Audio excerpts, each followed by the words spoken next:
but one kaka organization one organization iluongo Feminist Center. Human rights one kod Olympic culture iluongo ni economical empowerment. We empower any girl to one nyaka gi mentorships every Sundays. One kod nyithindo from 9 years to 18 years. Wa mentor gi wanyiso gi mae a procedure monego bedni luwo, mae ok onego bedni timo kamae. But kuom wase wuoyo kodo onge mosebedo ka mess up. But households mawuothego to nitiere weche kidogo.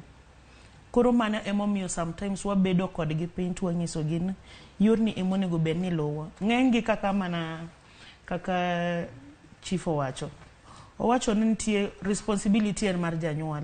Yes, en mar janyuol to be inyalo yudo ka nyathi oingi. Koro wan kaka community volunteers wadonjo e iye.